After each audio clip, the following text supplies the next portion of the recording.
This week, me and Brenda decided to take a deep dive into Stratosphere by Duster, their 1998 debut album. This album is space rock, post-rock, you can call it alternative rock as well. Slowcore, you can argue that. I feel like slowcore is more like lyric heavy than this, but you can definitely argue that it's slowcore. Duster is a not very well-known band, and if you have heard of Duster, it is probably because you have heard of this album, which is considered to be, I guess, a cult classic in a sense of like the 90s space rock sound. So space rock was around in like the 70s, and then everybody forgot about it in the 80s because new wave was a thing, and nobody wanted to chill out and smoke weed to Pink Floyd anymore. I mean, you have like the stuff that I wouldn't say is space rock, but feels kind of, it's like a precursor to alt rock and eventually this kind of album. You know, you have like Pixies and Sonic Youth or REM. I like a lot of the guitars on those projects sound similar to, or I guess the production, I should say, sounds similar to the production on Stratosphere. But Stratosphere the songs are, well, slow. They are a bit slow. This album is really, it feels really tired and heavy, which is not a bad thing. I know when a lot of time people look to music and they look for it to be high energy. You know, lots of people like dance music or pop music, which is, it's all about that energy. A lot of genres like post-rock and space rock are not really about that. They're about taking it slow, chilling out, staring out the window when you're supposed to be writing notes on a Duster album. But the Duster album just like puts you into this like headspace. You're just like, whoa, man. That's definitely accurate. I will say it's kind of hard to take notes on this album because it is, if there's one complaint I'd make about it, it's that the tracks get very samey. But I think that's kind of on purpose because I'd say if you're like intensely listening to it and like trying to take notes, it's not that interesting. But when you have it on while you're kind of just like relaxing, the way it kind of allows you to space out is that a pun? Because it's space rock. Yeah. The way it allows you to vibe is just really compelling. It's super relaxing to listen to this. Very much. It feels like this is an alternative to listening to ocean sounds, the 10-hour playlist on YouTube, you know? As you said, if you are trying to actively engage with it, I think it can be a little bit off-putting to try and listen to this album. But if you just are sitting there calmly and just let the album come to you, I guess I would say. Because there's a lot of really nice aspects of this album, in my opinion. A lot of the guitar work, I mean, it's no like 70s hard rock guitar solo, like crazy stuff like that. It's not standard by any means.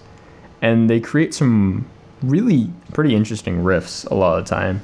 And yes, they do repeat those riffs for minutes and use pretty basic chord progressions, but that's kind of what this album is about. Is it just you create this one core aspect of the track to really hold it together, and everything else around that is really just there to be part of the atmosphere. It's an atmospheric album. It reminds me a lot of like ambient album. There's kind of this, a lot of the guitars especially have this like rough textured sound to them, but it's still very calming, which I like. And that reminds me a lot of like Tim Hecker or some of his ambient work. These noises have like a ton of texture to them, but it's not something that is taxing.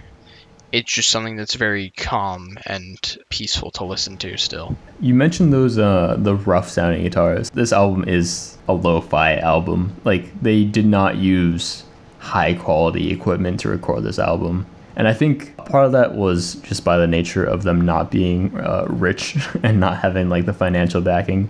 But I also think it really complements their sound well. I feel like if they had the option to record on higher quality equipment, I'm not even sure if they would have. Having this rough lo-fi aesthetic to a lot of these songs, I think really actually helps with the atmosphere, with the vibe of this album. I'd say like the actual vibe I get from it is very like melancholic, wistful, I guess, is the word I'd use to describe a lot of it. I'm gonna start talking about the lyrics here because I feel like they go along with that. A lot of these tracks are just instrumentals. There are some tracks with lyrics.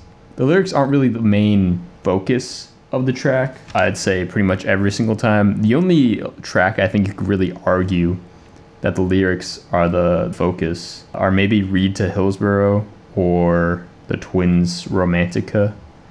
But for the most part, they're about the sonic atmosphere created, and the vocals are just another element in that atmosphere and not necessarily to be looked into. If you do look into them, they go along with that wistful feeling, like Heading for the Door, the second track on this album. It taken in a literal sense, it is about someone leaving and heading for the door.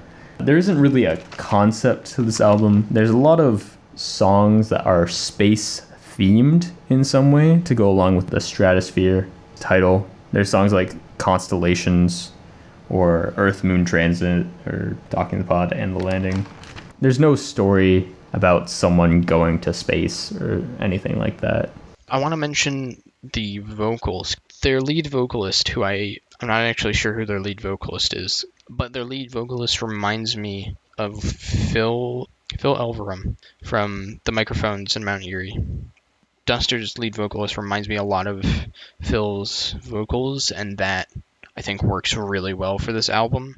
I mean, I'd say The Microphones, the Glow Part 2 has songs that have a similar sound to this album. There's a lot of songs on the Glow Part 2 that are kind of noisy. They definitely play around with some sounds. On like the song Echo Bravo, the guitars become a lot more crushing.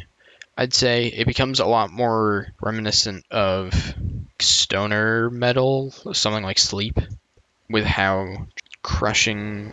I know that the drums are like, they're pummeling almost. Yeah, definitely. And they use the feedback noise to really accentuate that, I think. Echo Bravo is maybe my favorite track on the album, just because of how like interesting.